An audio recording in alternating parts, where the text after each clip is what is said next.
Hi everyone, welcome back to the channel Nandana creations. Friends, ಇವತ್ತೊಂದು different design try ಮಾಡಿದ್ದೀನಿ. ತುಂಬ simple, just single crochet ಹಾಕೋಕ್ಕೆ ಬಂದರೆ ಆರಾಮ್ಸಾಗಿ ಹಾಕ್ಬಿಡ್ಬೋದು. ಸೊ ಕಲರ್ ಕಾಂಬಿನೇಷನ್ ನೋಡಿ. ಸೊ ಪ್ಯಾರಟ್ ಗ್ರೀನು ಮತ್ತು ಪರ್ಪಲ್ ಕಾಂಬಿನೇಷನ್ ತುಂಬ ಚೆನ್ನಾಗಿತ್ತು ಡಿಸೈನು. ಸ್ಯಾರಿ ಕೂಡ ತುಂಬ ಚೆನ್ನಾಗಿತ್ತು, ಡಿಸೈನ್ ಕೂಡ ತುಂಬ ಚೆನ್ನಾಗಿ ಕಾಣಿಸುತ್ತೆ. ಸೊ ಸ್ಕ್ವೇರ್ ಬೀಡ್ಸ್ ತೊಗೊಂಡಿದ್ದೀನಿ ಫ್ರೆಂಡ್ಸ್. ಇದಕ್ಕೆ ಸ್ಕ್ವೇರ್ ಬೀಡ್ಸ್ ತೊಗೊಂಡಿದ್ದೀನಿ. ಈವನ್ ರೌಂಡ್ ಕೂಡ ನಡೆಯುತ್ತೆ. ಆ್ಯಸ್ ಯೂಶುವಲ್ 6 ದಾರ ತೊಗೊಂಡು ಗಂಟಾಕ್ ರೆಡಿ ಮಾಡಿ ಇಟ್ಕೊಂಡಿದ್ದೀನಿ. 10 ನಂಬರ್ ನೀಡಲ್ಲ, 9, 11 ಆದರೂ ನಡೆಯುತ್ತೆ. ಸೊ ಫಸ್ಟು ದಾರನ ಈ ಬೀಡ್ಸ್ ಒಳಗಡೆನ ಈ ಥರ ಪಾಸ್ ಮಾಡಿಬಿಟ್ಟು ಗಂಟು ಹಾಕ್ಕೊಳ್ಳೋಣ. 2 ನಾರ್ಮಲ್ ಗಂಟು ಹಾಕ್ಕೊಳ್ಳೋಣ. ಸೊ ಈ ಸ್ಕ್ವೇರ್ ಬೀಡ್ಸ್ ಒಳಗಡೆ ಈ ಥರ 6 ದಾರನ ಹಾಕ್ಕೊಂಡು ಈ ಥರ ನಾಟ್ ಮಾಡ್ಕೊಳ್ಳೋಣ. 1 ಟೈಮ್ ಅಥವಾ 2 ಟೈಮ್ ಈ ಥರ ನಾಟ್ ಮಾಡ್ಕೊಳ್ಳೋಣ. 2 ಟೈಮ್ಸ್ ಮಾಡ್ಕೊಳ್ಳೇಬೇಕು. ಈ ಥರ 2 ಸರ್ತಿ ನಾಟ್ ಮಾಡಿಕೊಂಡು ನಾವು ನೀಡನ್ನು ಅದರೊಳಗಡೆ ಪಾಸ್ ಮಾಡ್ಕೊಳ್ಳೋಣ. ಇದು ಹೋಲ್ 4 ಸೈಡ್ಸ್ ಹೋಲ್ ಇರುತ್ತೆ ಫ್ರೆಂಡ್ಸ್. ಈ ಥರ ಸ್ಕ್ವೇರ್ ಬೀಡ್ಸಲ್ಲಿ ಹೋಲ್ ಇರುತ್ತೆ. ಆ ಹೋಲನ್ನ ಬಿಟ್ಬಿಟ್ಟು ಒಂದು ಸೈಡಿಗೆ ತೊಗೋಬೇಕು ನಾವು. ಸೊ ಫಸ್ಟು ಈ ಥರ ಲೆಫ್ಟ್ ಹ್ಯಾಂಡಲ್ಲಿ 2 ದಾರನೂ ಇಟ್ಕೊಂಡು ಅಂದರೆ ಬ್ಯಾಲೆನ್ಸ್ ಮಾಡಿ ನಾವು ಥ್ರೆಡ್ ಒಳಗಡೆ ಹಾಕೋಬೇಕು. ಲೂಪ್ ಆಗುತ್ತೆ ನಮಗೆ, ಈ ಥರ ಲೂಪ್ ಸಿಗಬೇಕು. ಅಂದರೆ ಫಸ್ಟ್ ಥ್ರೆಡ್ ಒಳಗಡೆ ಹೋಗಿ ದಾರಾನ ತೊಗೊಂಡು ಬಂದು ಈ 2 ದಾರ ಇರುತ್ತೆ ಅಲ್ವಾ, 2 ದಾರ ಸೇರಿ 1 ಮಾಡ್ಕೊಳ್ಳೋಣ, ಸಿಂಗಲ್ ಕ್ರೋಶೆ ಮಾಡ್ಕೊಳ್ಳೋಣ. ಸೊ ಅದನ್ನು ಕಾರ್ನರ್ಗೆ ಈ ಥರ ಎಳ್ಕೊಂಡು ಕಾರ್ನರಿಗೆ ಬರುತ್ತೆ ಅದಾಗದೆ. ಮತ್ತೆ ನೀಡನ್ನು ಹಾಕಿ ದಾರನ ತಂದುಬಿಟ್ಟು ಈ 2 ದಾರ ಸೇರಿ 1 ಮಾಡ್ಕೊಳ್ಳೋಣ. ಜಸ್ಟ್ ಸಿಂಗಲ್ ಕ್ರೋಶೆ ಹಾಕೋದು. ಸ್ಟಾರ್ಟಿಂಗ್ 1-2 ಸರ್ತಿ ಗಂಟು ಹಾಕಿ ನೀಡಲ್ನ ಅದರೊಳಗಡೆ ಪಾಸ್ ಮಾಡ್ಕೊಂಡು ಲೂಪ್ ಥರ ಕ್ರಿಯೇಟ್ ಮಾಡೋದು. ಅಲ್ಲಿಂದ 5 ಸಿಂಗಲ್ ಕ್ರೋಶೆನ ಮಾಡ್ತೀನಿ. ಸ್ಟಾರ್ಟಿಂಗ್ ಗಂಟು ಕೂಡ 1 ಸಿಂಗಲ್ ಕ್ರೋಶೆ ಕೌಂಟ್ ಆಗುತ್ತೆ ಫ್ರೆಂಡ್ಸ್. ಇಲ್ಲಿ 5 ಇಡಿಸೋದು, ಜಾಸ್ತಿ ಇಡಿಸೋದಿಲ್ಲ. ಸೊ ಕಂಜೆಸ್ಟ್ ಆಗಿಬಿಡುತ್ತೆ ಜಾಸ್ತಿ ಹಾಕಿದ್ರೆ. 5 ಸರ್ತಿ ಮಾಡ್ಕೊಳ್ಳೋಣ. ಈ ರೀತಿ ರ್ಯಾಪ್ ಮಾಡ್ಕೋಬೇಕು. ಈವನ್ ಇದು ನಾರ್ಮಲ್ ನೀಡಲಿಂದ ಕೂಡ ಮಾಡ್ಬೋದು friends. Single crochet crochet without ಕ್ರೋಶೆನೂ ಈ ಡಿಸೈನ್ನ ಮಾಡ್ಕೋಬೋದು ನಾರ್ಮಲ್ ನೀಡಲಿಂದ. 5 ಸಿಂಗಲ್ ಕ್ರೋಶೆ ಆದ ತಕ್ಷಣ ಸ್ವಲ್ಪ ದಾರನ ಮೇಲೆ ಮಾಡ್ತೀನಿ ನಾನು. ಈ ಥರ ಡಲ್ ಬೀಡ್ಸ್ನ, ಸ್ವಲ್ಪ ಡಲ್ ಬರುತ್ತಲ್ವ, ಡಲ್ 3 ಬೀಡ್ಸ್ ಮೀಡಿಯಮ್ ಸೈಜ್ ತೊಗೊಂಡಿದ್ದೀನಿ. ಆ 3 ಬೀಡ್ಸನ್ನು ಈ ಥರ ಇನ್ಸರ್ಟ್ ಮಾಡ್ಕೋತೀನಿ. 3 ಬೀಡ್ನು ಈ ರೀತಿ ಇನ್ಸರ್ಟ್ ಮಾಡ್ಕೊಳ್ಳೋಣ. ಸೊ ಸ್ಟಾರ್ಟಿಂಗ್ ಲಾಕ್ ಮಾಡಿಕೊಂಡು 5 ಸಿಂಗಲ್ ಕ್ರೋಶೆ ಹಾಕಿದ್ದೀನಿ. 5 ಸಿಂಗಲ್ ಕ್ರೋಶೆ ಆದ ತಕ್ಷಣ 3 ಬೀಡ್ಸ್ ಒಟ್ಟಿಗೆ ಇನ್ಸರ್ಟ್ ಮಾಡಿ ಬೀಡ್ ಲಾಕ್ ಮಾಡ್ಕೊಳ್ತೀನಿ. ಇವಾಗ 3 ಬೀಡ್ಸ್ನು ಸೇರಿಸಿ ಬೀಡ್ ಲಾಕ್ ಮಾಡ್ಕೊತೀನಿ. 3 ಬೀಡ್ಸ್ ಸೇರಿಸಿ ಬೀಡ್ ಲಾಕ್ ಮಾಡಿಕೊಂಡು ನೋಡಿ, ಈ ಥರ ಜಸ್ಟ್ ನೀಡಲಿಂದ ಅದ್ರ ಹತ್ರ ಸಿಂಗಲ್ ಕ್ರೋಶೆ ಹತ್ರಕ್ಕೆ ಮಾಡ್ತೀನಿ. ಅದು ಟ್ರಯಾಂಗಲ್ ಶೇಪಲ್ಲಿ ಫಾರ್ಮ್ ಆಗುತ್ತೆ. ನಾವು ಆ ಥರ ಫಾರ್ಮ್ ಮಾಡ್ಕೋಬೇಕಂದ್ರೆ ಟೈಟ್ ಮಾಡಿದ್ರೆ ಲೆಫ್ಟ್ ಹ್ಯಾಂಡಲ್ಲಿ ಥ್ರೆಡ್ನ ಈ ಥರ ಟ್ರಯಾಂಗಲ್ ಶೇಪ್ ಬರುತ್ತೆ. ಅದಾಗಿದ ತಕ್ಷಣ ನೆಕ್ಸ್ಟ್ ಲೈನ್ ಇರುತ್ತಲ್ಲ, ನೆಕ್ಸ್ಟ್ ಕ್ರಾಸ್ ಲೈನು, ಅಲ್ಲಿಗೆ ಮತ್ತೆ ಸಿಂಗಲ್ ಕ್ರೋಶೆನ ಸ್ಟಾರ್ಟ್ ಮಾಡ್ಕೊಳ್ಳೋಣ. ಇಲ್ಲಿ ಕೂಡ 5 ಸಿಂಗಲ್ ಕ್ರೋಶೆ ಹಾಕ್ಕೊಳ್ತೀನಿ. 1 ಟೈಮ್ ಆಯ್ತಲ್ವ, ಇನ್ನೂ 4 ಟೈಮ್ ನೀಡಲ್ನ ಹಾಕೋದು, ದಾರನ ತಂದು 2 ದಾರ ಸೇರಿ 1 ಮಾಡ್ಕೊಳ್ಳೋದು. ಸೊ ಮತ್ತೆ 5 ಸಿಂಗಲ್ ಕ್ರೋಶೆನ ಹಾಕ್ಕೊಳ್ತೀನಿ. ನೀಡಲ್ನ ಹಾಕಬೇಕು, ದಾರನ ತಂದು 2 ದಾರ ಸೇರಿ 1 ಮಾಡ್ಕೋಬೇಕು. ಜಸ್ಟ್ ಸಿಂಗಲ್ ಕ್ರೋಶೆ ಕಲಿತ್ರೆ ಈ ಥರ ತುಂಬ ಈಸಿ ಫ್ರೆಂಡ್ಸ್. 5 ಸಿಂಗಲ್ ಕ್ರೋಶೆ ಹಾಕೋದು. ಸೊ ರಿಚ್ಚಾಗೂ ಕಾಣಿಸುತ್ತೆ. ಫಸ್ಟ್ ಟೈಮ್ ಅಂದರೆ ಬಿಗಿನರ್ಸ್ ಕೂಡ ಈ ಡಿಸೈನ್ನ ಮಾಡ್ಕೋಬೋದು. ಸೊ ದಾರನ ಮೇಲೆ ಮಾಡೋಣ. ಮತ್ತು 3 ಬೀಡ್ಸ್ನ ತೊಗೋತೀನಿ.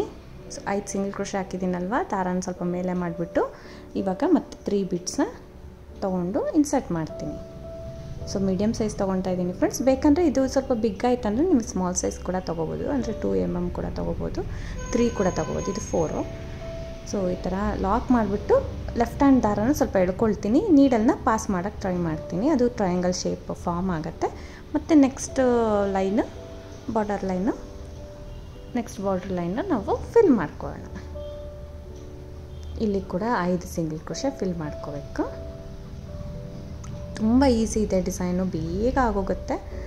ಸಖತ್ ಈಸಿ ಇದೆ. ಒಂದು ಸ್ವಲ್ಪ ಲುಕ್ಕಾಗಿ ಕಾಣಿಸುತ್ತೆ, ಚೆನ್ನಾಗಿ ಅನಿಸುತ್ತೆ. ಇಲ್ಲಿ ಥ್ರೆಡ್ ಬಿಟ್ಬಿಟ್ಟಿದ್ದೀನಿ. ಈ ಥರ ಥ್ರೆಡ್ ಏನಾದ್ರು ಬಿಟ್ಟರೆ ಆರಾಮಾಗಿ ಜಾಯಿನ್ ಮಾಡ್ಕೊಂಡು ಮತ್ತೆ ಮಾಡ್ಕೋಬೇಕು ಫ್ರೆಂಡ್ಸ್. ಇಲ್ಲಾಂದರೆ ಗಮ್ ಪೇಸ್ಟ್ ಮಾಡಿಬಿಟ್ಟು ಇದು ಮಾಡ್ಕೋಬೇಕು. ನೋಡಿರಿ, ಮತ್ತೆ ಫಾಸ್ಟಾಗಿ ಹಾಕ್ಕೊಂಡು ಹೋಗ್ತೀನಿ ಸಿಂಗಲ್ ಕ್ರೋಶೆನ. ಆರಾಮಾಗಿ ಗ್ರಿಪ್ ಸಿಗುತ್ತೆ ನಿಮಗೆ. ಈವನ್ ರೌಂಡಲ್ಲೂ ಈ ಥರ ಮಾಡ್ಕೋಬೋದು ಫ್ರೆಂಡ್ಸ್. ರೌಂಡ್ ಬರುತ್ತೆ ಅಲ್ವಾ, ಅದರಲ್ಲೂ ಈ ಥರ ಮಾಡ್ಕೋಬೋದು. ಸೊ ಅದು ಸ್ವಲ್ಪ ಸ್ಮಾಲ್ ಸೈಜ್ ಇದೆ ಅಂದರೆ ನೀವು ಚಿಕ್ಕ ಬೀಡ್ಸ್ನ ಹಾಕ್ಕೋಬೋದು, ಇಲ್ಲ ಒಂದೊಂದು ಸಿಂಗಲ್ ಕ್ರೋಶೆ ಕಡಿಮೆ ಮಾಡ್ಕೋಬೋದು. ಅದು ಸೇಮ್ ಕೌಂಟಿಂಗ್ಸಲ್ಲಿ ಮಾಡಿದ್ರೆ ಕರೆಕ್ಟಾಗಿ ನಿಮಗೆ ಬರುತ್ತೆ. ನೋಡಿ, ಲಾಸ್ಟ್ 3 ಸೈಡ್ ಈ ಥರ 3 ಬೀಡ್ಸ್ ಬರುತ್ತೆ.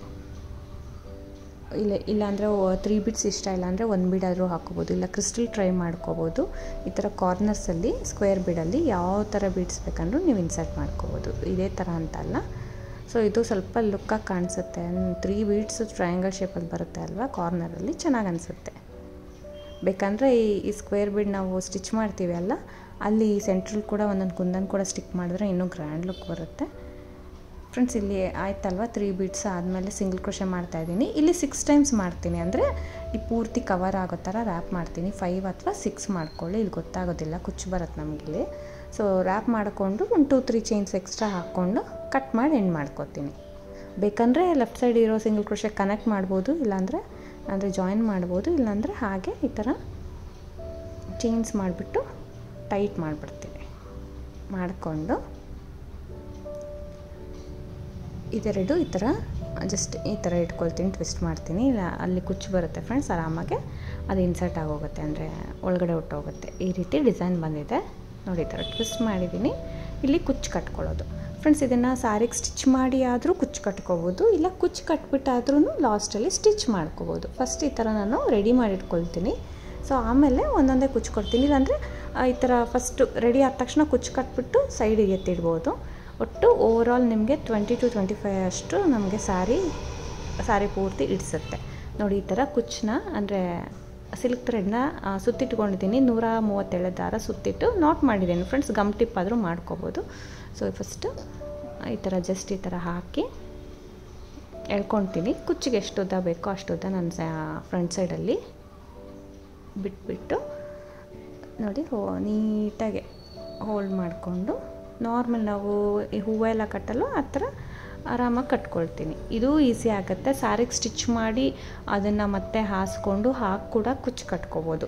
ಇದೆಲ್ಲ ಸ್ಕ್ವೇರ್ ಶೇಪ್ ಬೀಡನ್ನ ನಾವು ಸ್ಟಿಚ್ ಮಾಡಿಬಿಟ್ಟು ಕುಚ್ಚು ಕಟ್ಕೋಬೋದು, ಇಲ್ಲಾಂದರೆ ಈ ಥರ ಥ್ರೆಡ್ನ ರೆಡಿ ಮಾಡಿ ಇಟ್ಕೊಂಡು ಕೈಯಲ್ಲೇ ನಾವು ಕಟ್ಕೋಬೋದು. ಎರಡೂ ಈಸಿ ಆಗುತ್ತೆ. ನಿಮಗೆ ಯಾವುದು ಕಂಫರ್ಟಬಲೋ ಆ ಥರ ಮಾಡಿ ನೋಡಿ. ಸರಿ ಥ್ರೆಡ್ಡು ನೀಟಾಗಿ ರ್ಯಾಪ್ ಮಾಡಿಕೊಂಡು ನಾನು ಕರೆಕ್ಟಾಗಿ ಹೋಲ್ಡ್ ಮಾಡ್ಕೊಳ್ಳಿ. ಸೆಂಟರ್ಗೆ ಬರಬೇಕು ನಮಗೆ ಥ್ರೆಡ್ಡೆಲ್ಲ, ಸೆಂಟ್ರಲ್ ಬರೋ ಥರ ಇಟ್ಕೊಂಡು ಈ ಥರ ಸುತ್ಕೊಳ್ಳೋಣ. ಒಳಗಡೆ ಇರೋ ಥ್ರೆಡ್ಸು, ಗ್ರೀನ್ ಕಲರ್ ಥ್ರೆಡ್ಸು ಕೂಡ ಒಳಗಡೆ ಇನ್ಸರ್ಟ್ ಆಗೋ ಥರ ನೀಟಾಗೆ ಸುತ್ಕೊಂಡು ನಾವು ಜಸ್ಟ್ ಹೂವು ಕಟ್ತೀವಲ್ಲ ಫ್ರೆಂಡ್ಸ್, ಈ ಥರ ಟ್ವಿಸ್ಟ್ ಮಾಡಿ ಆ ಥರ 1-2 ಸರಿ ಟ್ವಿಸ್ಟ್ ಮಾಡಿ ನಾಟ್ ಹಾಕ್ಕೊಳ್ತೀನಿ ನೋಡಿ. ಜಸ್ಟ್ ನನ್ನ ಕೈನ ಥ್ರೆಡ್ನ ಇಟ್ಕೊಂಡು ಕೈ ಈ ಥರ ಸುತ್ತಕೊಂಡು ಅದನ್ನು ಇದ್ರೊಳಗಡೆ ಹಾಕೋದು. ನಾಟ್ ಆಗುತ್ತೆ, ಜಸ್ಟ್ 1-2 ನಾಟ್ ಮಾಡಿಕೊಂಡು ಇಲ್ಲಿ ಎಕ್ಸ್ಟ್ರಾ ಥ್ರೆಡ್ ಬಿಟ್ಟಿರ್ತೀನಲ್ಲ ಸೈಡಲ್ಲಿ, ಲೆಫ್ಟ್ ಸೈಡಲ್ಲಿ, ಅದನ್ನು 1-2 ಸತಿ ನಾಟ್ ಮಾಡ್ಕೊತೀನಿ. ಈ ಥರ 1-2 ಸತಿ ಈ ಥರ ನಾಟ್ ಮಾಡ್ಕೊಳ್ತೀನಿ ನೋಡಿ. 1 ಟೈಮ್ ಮಾಡಿದೆ, ಇನ್ನೂ 1 ಟೈಮ್ ಮಾಡ್ತೀನಿ.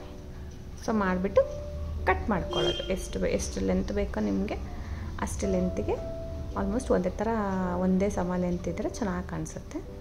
ಸೊ ಈ ರೀತಿ ಕಟ್ ಮಾಡ್ಬೇಕಾದ್ರೆ ಒಂದು ಸ್ವಲ್ಪ ಹೆಚ್ಚು ಕಮ್ಮಿ ಮಾಡಿಬಿಡ್ತೀವಿ, ಅಂದರೆ ನಾವು ಕುಚ್ಚು ಕಟ್ಕೊಂಡು ಆಲ್ಮೋಸ್ಟ್ ಒಂದೇ ಸಮ ಇರೋ ಥರ ನೀವು ಕಟ್ ಮಾಡ್ಕೊಳ್ಳಿ. ಸೊ ಜರಿ ಥ್ರೆಡ್ ತೆಗ್ದಾಗ್ತಾಯಿಲ್ಲ ಫ್ರೆಂಡ್ಸ್, ಇದನ್ನು 2 ಸೇಮ್ ಲೆಂತ್ಗೆ ಕಟ್ ಮಾಡ್ಕೊಳ್ತೀನಿ. ಕಟ್ ಮಾಡ್ಕೊಳ್ಳೋದು ಅವಾಗ ರೆಡಿ ಆಗುತ್ತೆ ನಮಗೆ ಒಂದು ಬಂಚ್. ಸೊ ಇದೇ ರೀತಿ ಪ್ರತಿಯೊಂದು ನಾವು ರೆಡಿ ಮಾಡಿಟ್ಕೊಂಡು ಸ್ಟಿಚ್ ಮಾಡ್ಬೋದು, ಇಲ್ಲಾಂದರೆ ಅದು ಸ್ಕ್ವೇರ್ ಬೀಡ್ಸ್ ನಾವು ಫಸ್ಟ್ ರೆಡಿ ಮಾಡಿದ್ವಲ್ಲ ವಿತೌಟ್ ಕುಚ್ಚು, ಅದನ್ನು ಸ್ಟಿಚ್ ಮಾಡಿ ಎಂಡಿಂಗಲ್ಲಿ ಕೂಡ ಕುಚ್ಚು ಕಟ್ಕೋಬೋದು. ಸ್ಯಾರಿಗೆ ಸ್ಟಿಚ್ ಮಾಡಿದ್ಮೇಲೆ ಕೂಡ ಕುಚ್ಚು ಕಟ್ಕೋಬೋದು. ಸೊ ನಮಗೆ ಈ ರೀತಿ ರೆಡಿ ಆಗ್ತಾಯಿದೆ ನೋಡಿ. ತುಂಬ ಮುದ್ದಾಗೆ ಕ್ಯೂಟಾಗಿ ತುಂಬ ಚೆನ್ನಾಗಿರುತ್ತೆ. ಸೊ ನಾನು ಇಲ್ಲಿ ಸ್ವಲ್ಪ ಕಸ್ಟಮರು ಡಿಸ್ಟೆನ್ಸ್ ಎಲ್ಲ ಕೇಳಿದರು ಫ್ರೆಂಡ್ಸ್, ಡಿಸ್ಟೆನ್ಸಲ್ಲಿ ಇಟ್ಟು ನಾನು ಸ್ಟಿಚ್ ಮಾಡಿದ್ದೀನಿ. ಫಸ್ಟ್ ಈ ಥರ ಬಂಚಸ್ ರೆಡಿ ಮಾಡ್ಕೊಳ್ಳೋಣ. ಸೊ 3 ಇಂಚಿಗೆ 1 ಪ್ಯಾಚ್ ಹಾಕಿದ್ದೀನಿ ನಾನು. 3 ಇಂಚಿಗೆ 1 ಪ್ಯಾಚ್ ಅಂದರೆ ಈ ಥರ ಮಾಡಿಟ್ಕೊಂಡ್ಬಿಟ್ಟಿದ್ದೀನಿ, ಮಾರ್ಕ್ ಮಾಡಿಟ್ಕೊಂಡಿದ್ದೀನಿ. 3 ಇಂಚಿಗೆ ಒಂದು ಹಾಕಿದ್ದೀನಿ. 2.5 ಕೂಡ ಹಾಕ್ಕೋಬೋದು ಫ್ರೆಂಡ್ಸ್. ಇದು ಸ್ವಲ್ಪ ದೂರನೇ ಕೇಳಿದ್ರು, ಅದಕ್ಕೆ ನಾನು ಸ್ವಲ್ಪ ದೂರನೇ ಸ್ಟಿಚ್ ಮಾಡಿದ್ದೀನಿ. 2.5 ಹಾಕಿದ್ರೂ ನಡೆಯುತ್ತೆ. ತುಂಬ ಹತ್ರನೂ ಬೇಡ ಫ್ರೆಂಡ್ಸ್. ಈ ಥರ ಪಂಚಸ್ ಎಲ್ಲ ಸ್ವಲ್ಪ ದೂರ ಇದ್ದರೆ ಚೆನ್ನಾಗಿ ಅನಿಸುತ್ತೆ. ನಾನು ಕುಚ್ಚು ಸ್ಯಾರಿಗೆ ಎಡ್ಜಿಗೆ ಬರೋ ಥರ ನಾನು ಇಟ್ಬಿಟ್ಟು ಸ್ಟಿಚ್ ಮಾಡ್ತೀನಿ. ಸ್ಟಿಚ್ ಮಾಡೋದು ಕೂಡ ತುಂಬ ಈಸಿ. ಸೊ ಈ ಥರ ಪ್ಲೇಸ್ ಮಾಡಿ, ಗಮ್ಮಾಗಿ ಪ್ಲೇಸ್ ಕೂಡ ನೀವು ಮಾಡಿ ಸ್ಟಿಚ್ ಮಾಡ್ಬೋದು. ನಾನು ಇಲ್ಲೇನು ಗಮ್ ಹಾಕಿಲ್ಲ, ಆರಾಮ್ಸಾಗೆ ಮಾಡ್ಕೊಳ್ಳೋಣ ಹಾಗೆ ಗ್ರಿಪ್ ಇಟ್ಕೊಂಡು ಅಂತ ನೋಡಿ.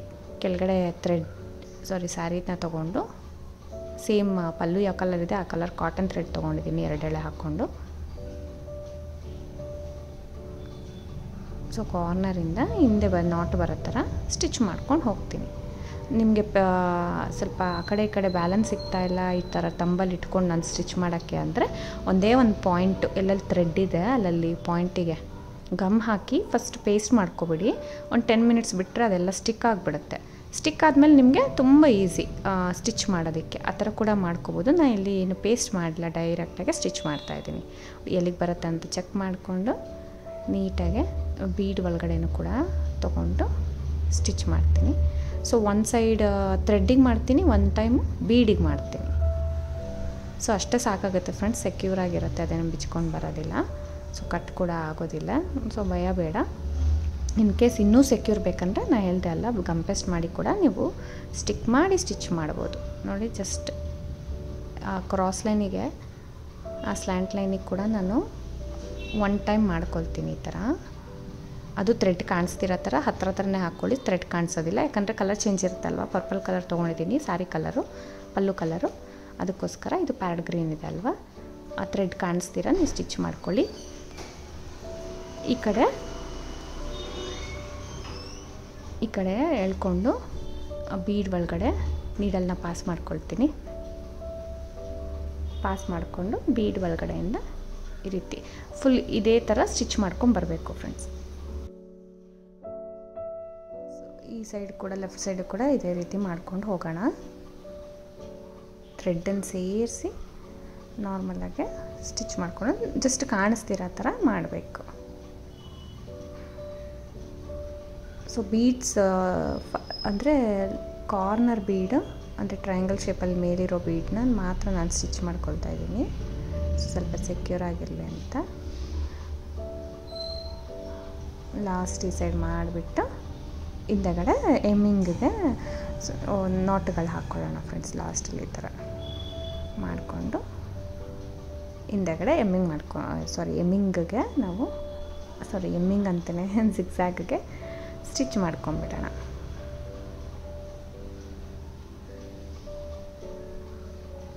ಒಂದೆರಡು ಮೂರು ನಾಟ್ ಹಾಕ್ಕೊಂಡು ಕಟ್ ಮಾಡಿ ಎಂಡ್ ಮಾಡ್ಕೊಳ್ಳಿ.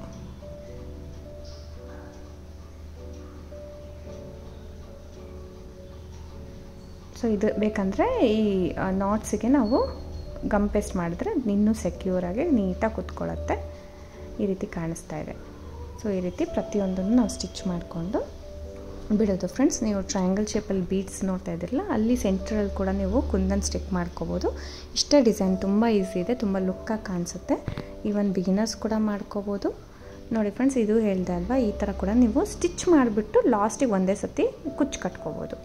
ಗಮ್ ಟಿಪ್ ಮಾಡಿಕೊಂಡ್ರೆ ಸ್ವಲ್ಪ ಮೇಲಕ್ಕೆ ಎತ್ತಿಬಿಟ್ಟು, ಅಂದರೆ ಸ್ಯಾರಿನ ಫೋಲ್ಡ್ ಮಾಡಿಬಿಟ್ಟು ನೀಟಾಗಿ ಕುಚ್ಚು ಕಟ್ಕೊಬೋದು ಹಾಸ್ಕೊಂಡು. ಆ ಥರ ಕೂಡ ಮಾಡ್ಬೋದು. ಇಲ್ಲ ಕುಚ್ಚು ಟ್ರಿಮ್ ಮಾಡಿ ಫಸ್ಟೇ ಕುಚ್ಚು ಕಟ್ಟಿ ನೀವು ಪ್ಲೇಸ್ ಮಾಡಿರ್ಬೋದು. ಓವರಾಲಾಗಿ ಈ ಥರ ಕಾಣಿಸುತ್ತೆ, ತುಂಬ ನೀಟಾಗಿರುತ್ತೆ ಡಿಸೈನು. ಹೇಳ್ದಲ್ಲ, ಬಿಗಿನರ್ಸ್ ಕೂಡ ಟ್ರೈ ಮಾಡ್ಬೋದು. ಯಾರು ಬೇಕಾದರೂ ಕ್ರೋಶ ಬರಲಿಲ್ಲದವ್ರು ಕೂಡ ಈ ಡಿಸೈನ್ನ ಹಾಕ್ಕೋಬೋದು ಫ್ರೆಂಡ್ಸ್. ನಾರ್ಮಲಾಗಿ ಒಂದು 5-6 ಎಳೆ ದಾರನ ಎಮ್ಮಿಂಗ್ ನೀಡಲ್ಗೆ ಹಾಕ್ಕೊಂಡು ಈ ಥರ ನಾಟ್ಸ್ ಮಾಡ್ಕೊಂಡು ಹೋಗ್ತೀವಲ್ಲ, ನಾಟ್ಸ್ ಮಾಡ್ಕೊಂಡು ಹೋಗಿ ಜಸ್ಟ್ ಕುಚ್ಚು ಕಟ್ಬಿಟ್ಟು ಈ ಥರ ಪ್ಲೇಸ್ ಮಾಡಿ ಸ್ಟಿಚ್ ಮಾಡೋದು, ಅದು ಕೂಡ ಆಗುತ್ತೆ. ಕ್ರೋಶ ಬರೋರು ಕೂಡ ಮಾಡ್ಕೋಬೋದು, ಬರ್ತಿರೋರು ಕೂಡ ಮಾಡ್ಬೋದು. ಓವರಾಲ್ ಲುಕ್ ಈ ಥರ ಇದೆ ಫೈನಲಾಗಿ. ತುಂಬ ಚೆನ್ನಾಗಿ ಬರುತ್ತೆ ಡಿಸೈನು. ಪ್ರೈಸ್ ಬಂದು ಫ್ರೆಂಡ್ಸ್ 500 ಅರೌಂಡ್ ಚಾರ್ಜ್ ಮಾಡ್ತೀವಿ. ಕಡಿಮೆ ಜಾಸ್ತಿ ಪ್ಲೇಸಸ್ ಡಿಪೆಂಡ್ ಆಗುತ್ತೆ. ಯಾಕಂದರೆ ಕಡಿಮೆ ಕೌಂಟಿಂಗ್ ಸೆಟ್ಸ್ ಇದೆ. 3 ಇಂಚಸ್ಗೆ ಒಂದು ನಾನು ಸ್ಟಿಚ್ ಮಾಡಿದ್ದೀನಲ್ವ, ಅದಕ್ಕೋಸ್ಕರ. ಬೇಕಂದರೆ ಇನ್ನೂ ಹತ್ತಿರ ಮಾಡ್ಕೋಬೋದು. ನಿಮ್ಗೆ ಇಷ್ಟ ಆಗಿದ್ರೆ ಒಂದು ಲೈಕ್ ಕೊಡೋದನ್ನ ಮರಿಬೇಡಿ. ಹೊಸೊಬ್ಬರು ನೋಡ್ತಾ ಇದ್ದರೆ ಪ್ಲೀಸ್ ಸಬ್ಸ್ಕ್ರೈಬ್ ಮಾಡಿ ಸಪೋರ್ಟ್ ಮಾಡಿ ಫ್ರೆಂಡ್ಸ್. ಟ್ರೈ ಮಾಡಿ, ತುಂಬ ಈಸಿ ಇದೆ, ತುಂಬ ಚೆನ್ನಾಗಿ ಕಾಣಿಸುತ್ತೆ ಡಿಸೈನು. ಕ್ರೋಶ ಬಂದಿಲ್ಲ ಅಂದ್ರೂ ಈ ಡಿಸೈನ್ನ ಮಾಡ್ಕೋಬೋದು. ಬೇಕಂದರೆ ಅದು ಕೂಡ ತೋರಿಸ್ಕೊಡ್ತೀನಿ. Thank you for watching friends. Thank you.